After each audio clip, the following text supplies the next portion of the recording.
So our next speaker is Dr. Mike Eisenmenger. He's a practitioner with Swine Vet Center in St. Peter, Minnesota. He obtained his DVM from Iowa State University.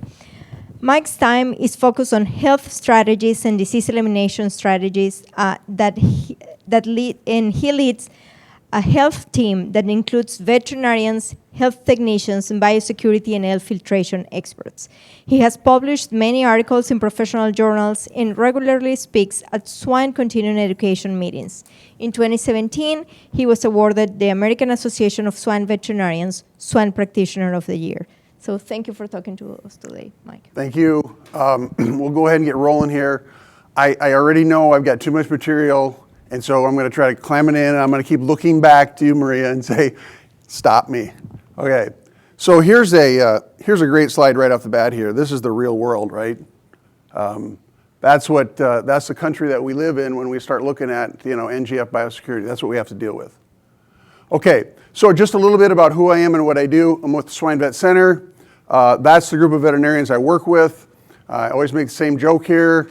If that was a sow farm, it's got awesome parity distribution. We've got old, we got middle, and young. The only bad news, I'm a P7.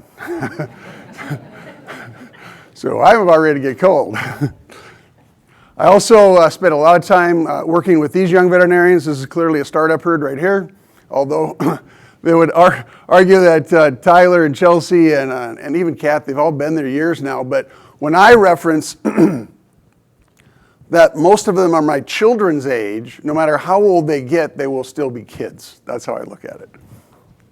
So what I know and what I talk about really is kind of a put together of all the stuff that we experience from all these different people. So here's what I'm going to try to do in the next 20 minutes, okay? I'm going to try to convince you, and it's been super interesting because we didn't share information or share slides before we got started, right? It's just like how we all think and how it all ties together and how, I might have a little twist on the same thing, but the general road we're going down, I believe, is the same. I really do. But what I want to convince you today that, number one, sow farm biosecurity really does work. Okay, we looked at the graphs and we looked at the year over year and somewhere between that 20-30% positives. And I'm saying if we weren't doing what we were doing, we would be at the grow finish level. We'd be at 80% or higher. We'd have every sow farm positive for PRRS.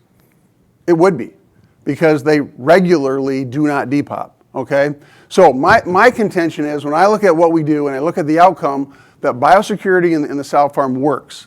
So then I want to take some time and just go and compare some of the differences between what we do in a sow farm and what we do in a grow finish, and then really say, well, what can we do? What can we start to do with that?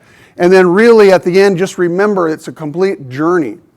And there's a time frame around this. Yeah, it's all super relevant right now with what's going on in the world, but when I look at the changes that took place in the sow farm, no one just snapped their fingers and it happened, but everyone began pulling in the right direction, and we're still not there today. So grow finish is going to be a journey. So first statement, can we make disease-free pigs coming out of the sow farm? And I want to tell you that we can. Okay, did lineage 144C do some damage to that? Did it find some new holes that we had to go plug? Were we making mistakes from before? Absolutely, right? But what did we do? We didn't say, oh, well, that's okay. Let's go fix them is what we did, because we know that if we're really going to be productive and really make a lot of money in the pig business, we are going to have really healthy sow farms. It is that simple. And so we can do that.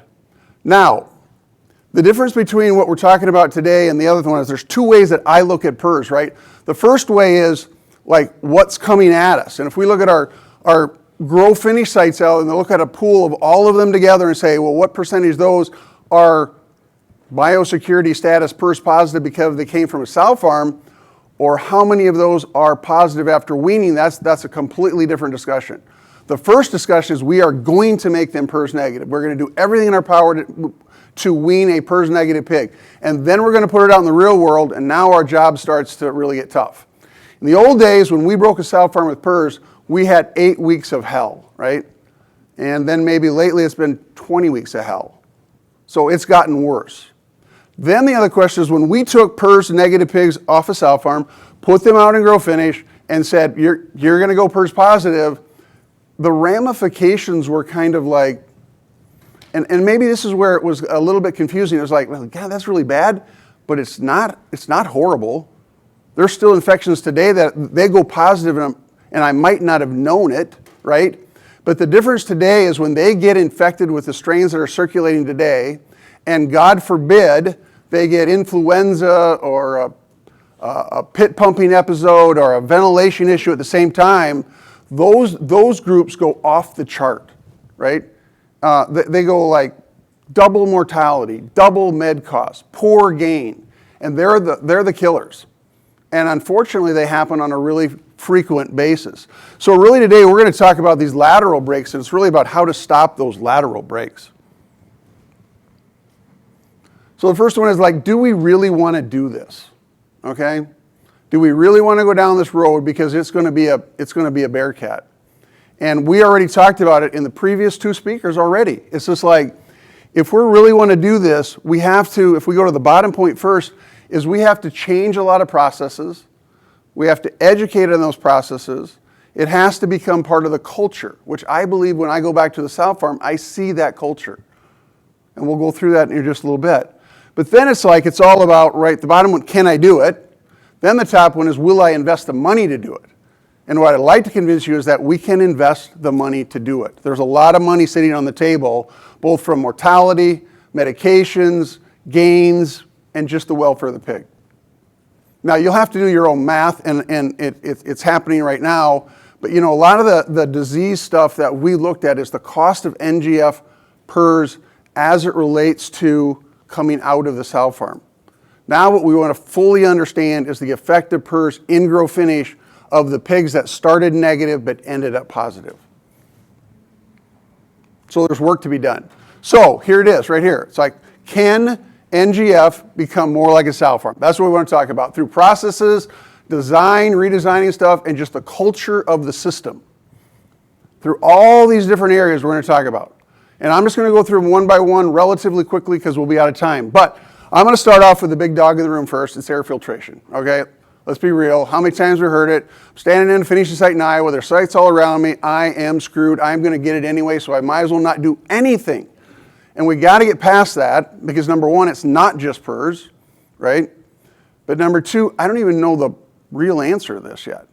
I don't know what it is. And so we need to understand this. But from a difference in contrasting a sow farm versus NGF, most all of the sow farms I see are filtered, 100% filtered, right? And what it's done, to be fair, it's like forced many other biosecurity practices on the sow farm, right? It wasn't just filtration. I can think back, I'm old enough to remember that, you can even think back 5 and 10 years ago, and we were taking deads out of a sow farm in every door. It's like, you want to throw the dead out this door, you open up the door to the G barn and you throw it out and you close the door. Well, now what happens on a sow farm? Completely different, right? It forces us to rethink how things come in and out and look at about 5 key entry points and exit points and get them all right. That's where we're at. Big changes around that. Nursery and finish, honestly, I don't know what you guys see in the room. I see very little, if any, filtration going on. You can do the math. You can understand really quickly what it's going to cost, honestly. And then you can look at the cost of that PRRS, and it's just like, that seems to make sense. Or you look at nurseries, and it's like, God, would I love to have the nursery filtered and do all the biosecurity right, and probably vaccinate my negative naive pig with PRRS to protect him for when he is going to see it later on, and give that vaccine a chance to work. So I think it's got some good strategies. The problem is that a lot of the designs that are out there, they simply are completely unfavorable to filtration. Which leads us to the other problem, is like, why are they out there? These barns were built in the 90s, right? And so we just keep renewing them and upgrading them. And so the barn and the design and the thought process of the 1990s is still well and alive in Iowa, in Minnesota, and the Midwest. And this is a very important one, people. And I just think about how we get people in and out of a sow farm, and I think about how we get people in and out of an NGF barn. Massively different, right? I go to the sow farm, a lot of them I have to press the button to get into the front entryway, have to know the code, right?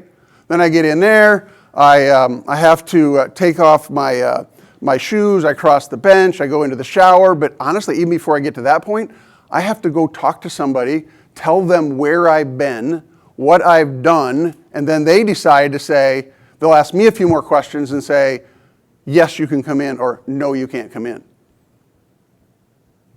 Whoa, now think about that going to the next NGF site you go to. Number one, you're going to probably show up there. There might not be anybody there. The door may or may not be locked, and you can kind of enter and please as you want. And then I just think about the process itself and what we ask people to do, right? It's just like, I go to a sow farm, and you know, you've seen the whole video on 5-star motel, right? Is this a pig farm or a 5-star motel? And it's just like, holy crap, that's getting to be reality. You go to a lot of these farms, and they're nice. I don't mind showering in there. I don't mind taking my clothes off, taking a shower, going and putting on other people's clothes, right? But they're clean, and it's organized, and you feel good about the process. And once I'm inside that farm, guess what? I'm not going back outside. If I have to go back outside, I have to reverse that whole process. I can't just buzz out a side door and go check a feed bin. So all of this is much, much different. And also, what do I get to bring with me as I go to that sow farm? If I have a Diet Mountain Dew, I have to put it in through the UV box, right? It's completely different. And so just recognizing that difference and then beginning to understand, what can I do? What can I begin to do from a nursery grow finish standpoint to make it look similar? Here would be a sow farm bench. You got to get across the bench. Now I'm going to go through that door and go through a nice clean shower. There's my UV box where I'm going to have to pass certain things through my lunches to get them into the sow farm. That you can see the pass-through window. I'm going to have to talk to somebody. They're going to have to let me in. They're going to sign me in. Now, okay, there's a new nursery right there. That looks like a sow farm to me, right? Built relatively new. Are they all like that? Oh my God, no, right? But I got a bench, I got a clean process, I got a window, I got a process to get in there. Here's another one. This happens to be a new GDU building. Same thing, I got a front entryway, I'm going to take off my shoes, I can go through the door into the shower, I'm going to talk to somebody through the window and say, can I come in? And lo and behold, there's a can of disinfectant there too. Now supply entry. How do we get supplies in currently into a sow farm, and how do we get supplies into a nursery grow finish site? And what I'm asking you guys to do is just sit there and think through this in your own mind, right? Think about what we're doing on a sow farm today for supplies. I have a separate room, okay? I have, a lot of those have a clean, dirty side to that room. Most of them have a heat system that heats up the room. A lot of them have automated locks to turn on it and off it so you can't open it too early. I apply disinfection on top of that, and then I get to bring them into the sow farm. Nursery grow finish, we struggle getting UPS and Speedy to deliver the right stuff to the right spot, right? That's real. Then where do they sit? They sit right outside the door. We grab them, we bring them in. So what could we do, right? What could we do there? You know, could they come in through this door and they sit in this area? And I think it's really, really interesting listening to the stage loading concept, because to me, there's so much application to that. There's so much application to that to even supply entry, because a lot of these places that we work on, whether it's an endpoint to a sow farm, could be an endpoint to an NGF, endpoint to animals, an outpoint to wean pigs. There's this staging that goes in a lot of these sow farms where, for example, let's say I'm going to wean pigs, okay? I'm going to run the pigs into the wean room, I'm going to close the door. Then I've got somebody that goes into this final staged area that's going to be next to the truck, and he or she goes in there, and they're going to wear special coveralls and special boots and latex gloves, and they're going to stay in there. The next room then shovels the pigs into them. They load the truck. Then the process is all done. The door's closed. The person inside power washes and disinfects that whole inside area. Then they back out and go to the next stage area. Then they wash and disinfect that all down and then go back into the sow farm. It's all about stage loading. Supplies. We stage them in. We do certain things to them. Then that room becomes part of the sow farm, and things can come into the sow farm. So then, okay, then I close the door. As soon as the outside door goes open again, that part of the farm is no longer part of the farm. It's the outside. And then there's these rooms that transition from inside to outside, and how we clean them up and how we disinfect them and how we prevent that next stage of barrier. That's what we're doing routinely on a sow farm. And I know that we can do that in grow finish. But it may be something as simple as inside this door, I have a red line on the floor. And when stuff comes in, when that door opens, that inside of the red line is now dirty, right? So I'm going to put my dirty supplies there, and I'm going to have a process to clean them up, or I'm going to have downtime.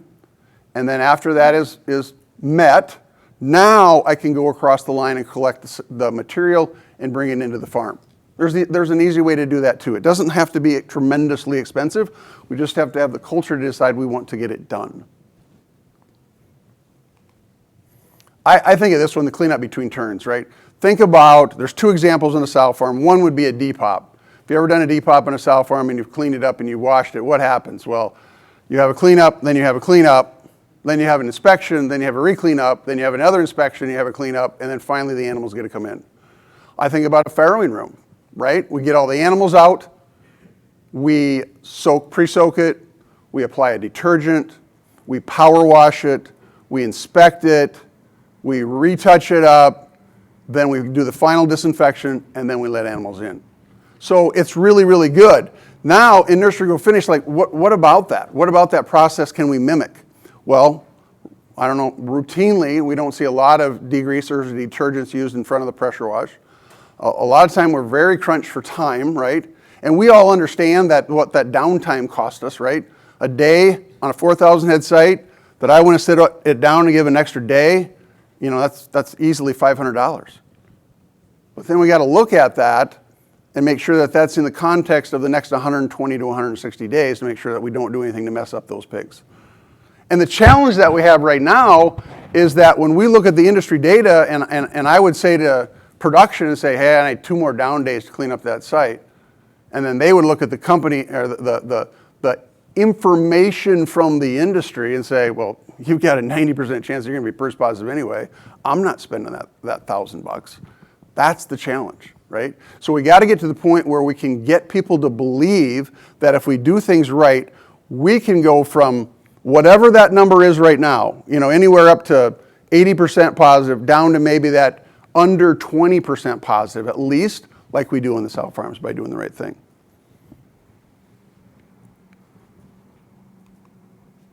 Live animal entry, I mean, the sow farms they're awesome. The animals go through an isolation room, they get tested, they get retested, then they come in, the room gets cleaned up.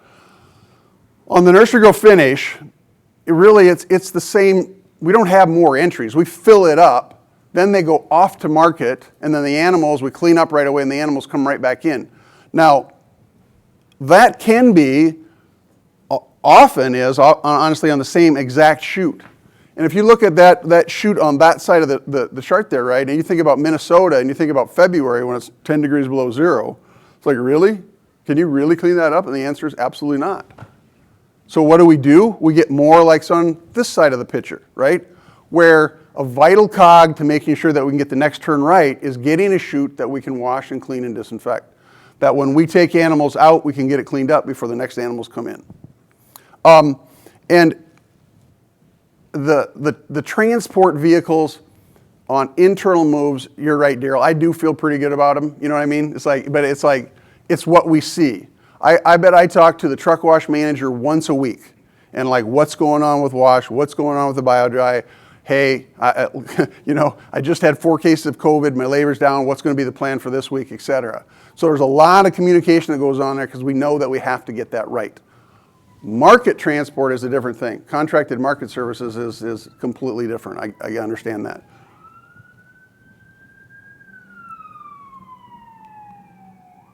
Mortality removal. This is a good one too.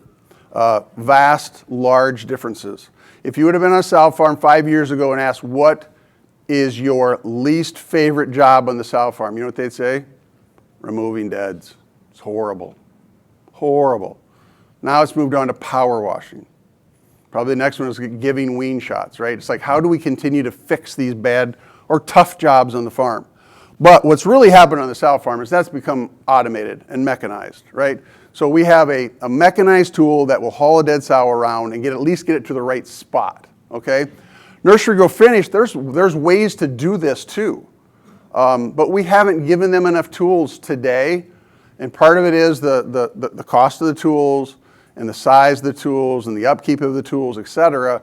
But I go back and still say that's excuses. We have to give them better tools if we expect them to get this process right. And it brings up the other thing really of like, in the final, what should we be doing? Like, when we get the deads out, should we be putting them in the rendering box? Should we be incinerating them? And should we be composting them? And, you know, I think I got another slide coming, but, you know, I think from the whole market disruption thing here several years ago, we know how to compost pigs. We all know how to compost pigs, but it's a pain, right? We can buy incinerators, and we can make that work, but there's a lot of issues around incinerators, just keeping them running, and the maintenance of them, and the cleanup of them. And so they're not easy, but it's like, that doesn't mean that we should continue to find a better incinerator or a better process to get that done.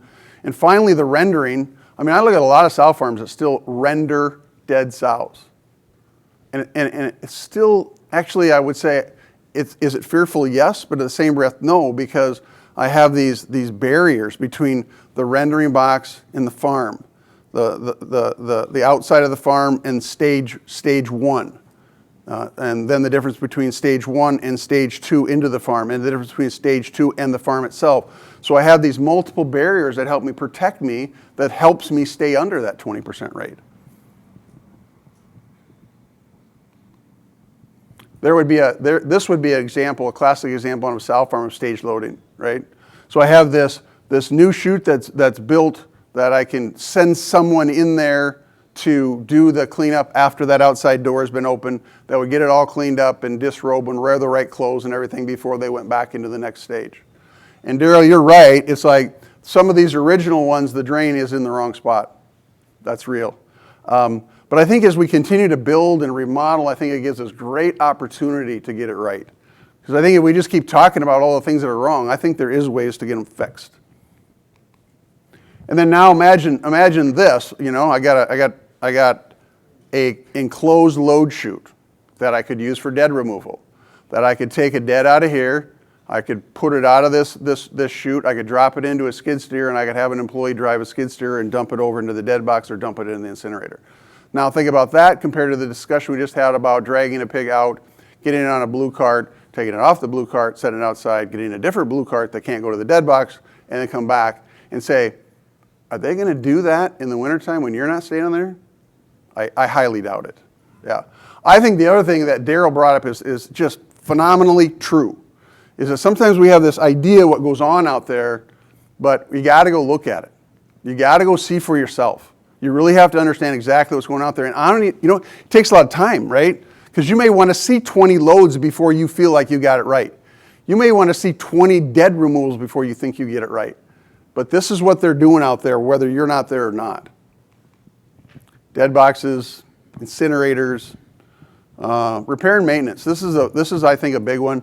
If I look at a sow farm, if I'm going to fix something in a sow farm, I'm going to go inside, and I'm not going to bring anything with me, and they're going to have the right tools inside to fix it. If I need a big part or I need a big something, it's going to go through that heated fumigation decontamination room, right? And they're going to have to plan ahead. Because they're not going to say, well, I'm here today, I got to get it. And it's like, well, where's your parts? Well, they're out in the truck. Well, fume them in today, you can come back tomorrow. You have to be that disciplined. We don't do that in NGF. We just let them in. How many times have we been out in the country and you're walking up to site and some repair person that's contracted or not comes walking out with gray booties on? You been in the pig space? Well, yeah. Oh, really? You're not supposed to? Oh, really? I didn't know that. And so that's the stuff that we got to fix and move forward. Load crews, vaccination crews, this is not going to go away. So I go back to this one. It's just like, okay, we got to figure out, let's go back to the root of the issue here. It's like they come in dirty, they don't follow good rules, or there's not a way to follow good rules, and they bring stuff with them because they're not confident that that stuff's going to be on the site and works anyway. Hot shots, sort boards. Well, why would they bring them? because I got to load pigs tonight. I'm paid by the load. I got a certain amount of time to do it. And if that hot shot doesn't work, I'm in trouble. Or if I don't have a sort board, or that's the right length, or the one that I like. So big issues about what is brought to the farm. Biosecurity audits. I look at sow farms, extremely routine to have regular scheduled biosecurity / filtration audits, get a written report back. Here's the things you're doing well. Here's the things you need to work on. We don't see that many in NGF. We're obviously beginning to see a lot more in truck washes and feed mills, but it's not very common in NGF yet. Maybe because it's what we don't want to see and we don't want to talk about. Exit points, this is the one that we talked about. This is where filtration really narrowed up the exit points in a sow farm. I got material in, I've got gilts in, I've got wean pigs out, I've got deads out, I've got garbage out the same chute. So and then I got people in. And that's about it, So control those key points and you got it. Now go to a nursery grow finish site and where do I get to throw a dead out? Where do I get a walk out? How many times do I have to walk out on a daily basis just to check the feed bins? There's all this stuff going on, this in and out events that just absolutely does not occur on a sow farm. And then this one, what is the consequences of an intentional biosecurity breach? Well, a lot of times on a sow farm, if it's blatant, you don't work there, right? Or your contract services will never be used again. In nursery grow finish, we're not as disciplined to say that's the norm because we don't have the rules or the processes good enough to do that. And so there comes back to the whole discussion around culture. So these are the things that really I think about if we're going to fix this and where do we start? And I fully admit this is an opinion of mine, right? Okay? But if I'm going to start somewhere, this is what I'm going to do. The number one thing is the culture and the belief of the system. And that's exactly what got changed when the sow farms went to filtration. That is top down, that is bottom up, that is across the departments. Or across the farm. I don't care how you want to say it. But it is a common belief. Okay? And so that is not an easy one. And it immediately goes into, well, did you give me the right tools and the right structure and the right design that I have a chance at that? And so the two fit exactly together. And this is really what I look at, individual site, clearly out in the middle of nowhere. Think about it every day, right? I will do the right thing even when no one is looking because I really believe. But then if that's true, that's the culture point. But then did we give them the tools to get it done? That's the other piece that's really important. The next one are the clean, dirty lines. And this one is the absolute difference between a nursery grow finish and a sow farm. And some of this stuff can be fixed. It's about how the structures are built, brand new. It's about how they can be remodeled. And then that leads immediately to when someone comes into the site, is there a way to get them in and out safely? Okay? And I think back to the secure pork supply diagram. We've got everyone of every site in the room has got this diagram. And I'd ask you, did it make a difference? Really? Are we doing anything with those? And a lot of times it's like, well, we drew all these lines, but we really can't follow them on a regular basis. I don't know what to do. And so I think that there's like, think about that. Like, where is the office and the shower? Do we need to build a new office? Do we need to connect the hallways? Do we need to get some permanent chutes? And can we get mechanized dead equipment? Bing, bing, bing, bing. And I'm looking for Tyler in the back row. Tyler, I would say your example over the last 4 years of recognizing the need, getting some capital, right, and then getting some stuff done on a year-by-year basis. Did you go out and change every barn in the system in 1 year? No. Every year he's got more sites that are getting some of this stuff done. And to me, I look at that as that's the model. And in reality, what's happening there is helping, like that's like, this is a global strategy here, right? What helps me helps you. So the more sites that we can keep PERS negative, the better off we are. I absolutely, unbelievably believe with all the data that's shown that the grow finish affects sow farms. And man, I tell you, if I find out that we got some infected pigs right now because of sow farm, I want them the heck out of Dodge. Because I trust that stuff, but I don't trust it that well, right? And so that's extremely real. So you take a site like that, it's like, well, how do I manage biosecurity, uncovered chutes, non-connected hallways? Go to this, they say, well, let's build a hallway. Let's hook them together. Once I'm in, I'm in. And once I'm out, I'm out. And I'm going to learn to manage those clean, dirty lines. I'm going to build permanent chutes. And it's going to take construction. It's going to take capital. Then the only question is like, can you convince owners, farmers, that the capital is a good investment? And I think if we get the numbers, I think that can absolutely happen. And I go back on this timeline, and it's like I look at the sows and I say, filtration for me mentally was that inflection point that drove a lot of that other ancillary biosecurity to get in place. And then I look at, well, what's it going to take in grow finish? Are we going to do it now, or are we going to have an event like ASF that's finally going to say, shit, I got to get this done. I got to get it done now. So we might as well do it now. And then lastly would be mortality removal. It's just a tough process in NGF, and we can make it better. And that's another one with just getting a way that it's mechanized to get animals out of the barn, that once they're out of the barn, I can pick them up in a skid steer and I can bring them to the rendering box, or I could dump them in the incinerator, and I got a way to get my person that has to go back in the barn tomorrow or go to the next site, stay clean. And right now that's a very, very difficult challenge. Rendering, long-term rendering, I just hate the thought of it. It's so prevalent that I see though out there. But I do think that composting works. I'm sure a lot of you do compost in the room.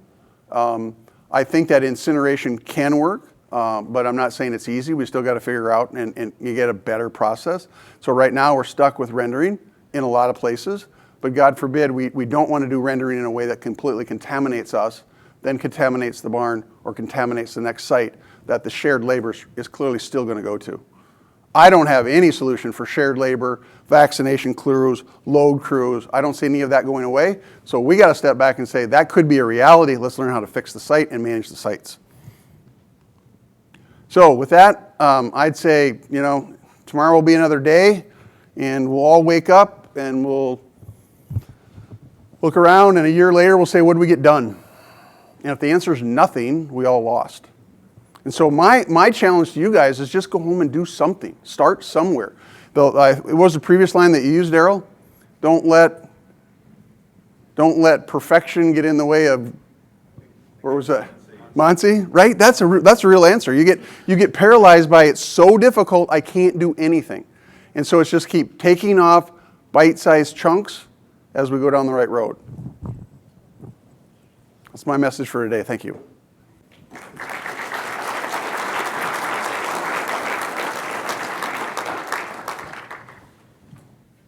Thank you, Mike. Questions from the audience? Oh boy. Here it comes. I am not a veterinarian. I am not a researcher. I'm with the pig site. And I'm stunned that grow finish operations are not being treated similarly, I guess, to sow farms and to repro, kind of earlier on in the process. And I guess I'm questioning, what is it that was it a return on investment story or model that got repro or the sow farms to get going, right, and to make those changes? And has that case not been made in the grow finish? I mean, I guess my question is, why did it work on this side and it hasn't worked on the back end? I mean, these are not broilers, right? I mean, it's not a 35 to 40 day process. These pigs are in there a long time, and disease is a big issue. So I guess I'm just curious, what's the case that worked over here but hasn't worked on the grow finish side? There's that answer could go on forever, but to be fair, I would say I got to be a little bit careful. The new stuff that's being built from a sow farm standpoint and from an NGF standpoint, we're golden. I mean, we really feel good about what's going in today. Now then, we go back and we built structures that we thought were going to be 10-year buildings. And we set them up on a 10-year contract. And we set them up with contract growers, right? And so we don't own and we don't control everything. But then what's happened over time is those buildings that were built in the late 80s and the 90s even, and the early 2000s, they're all out there. And when we built them back then, we weren't even thinking about this. And so now to go back and start fixing biosecurity, and I can only honestly do so much. I have, well, let's just say I have 50 sow farms. Okay, we can go get those attacked. Now I have 500 grow finish sites. How do I begin to attack that? And it's almost like mind-boggling. And we had a lot of industry information that shared with us and said, well, if you can't make negative pigs, if you can't keep your sow farm healthy and happy, it's all over anyway downstream. And so you had to start there. And so I still think that we're in the natural progression of, okay, sow farms, where are we at today? Pretty good spot, could be better, but not a bad spot. We're making negative pigs, let's go work on grow finish. And then we got this big ugly in the background staring at us with foreign animal disease and saying, man, we still got it in Haiti, we still got it in the Dominican Republic. Every time the global disease report comes out, we all panic, And so it's just like, there's a lot of pressure on us now to go rapidly into NGF. And I think everything that Darryl said about all these different factors that are going on in the world are actually making it worse. And so now we got like a triple whammy, and so now we have to, there's no choice, we got to go fix NGF. Very good, thank you. I saw in your, is this on? Okay. I saw in the picture of your compost, you had some gates on it, obviously to keep some varmints out. And I'd like to hear your perspective on completely enclosing those to keep birds out as well. We have a lot of compost in an area where the turkey vultures are pretty prevalent. On composting? Yes. Yeah, and to be honest, it's like, from my lens, I don't see a lot of composting. And so I know what goes on out there. Most of them that I do see are bay composting, and then they have a roof over the top, but they're open to the air. They're not enclosed. When we had to do composting, when there was a couple of years ago, those were big composting events and very different. But it shows that it does actually work very well. It's just that on a routine basis, composting still leaves a lot of room for errors, and the room for errors would be that the bones don't get dissolved, and then no one wants to go disperse that out onto the field. So that's the major issue there. But I really don't have, I'm probably not the good one in the room here to talk about the right way to compost.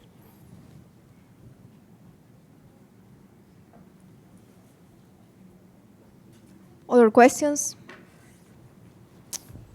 Mike, real quick, you mentioned culture as being important for the application of these practices.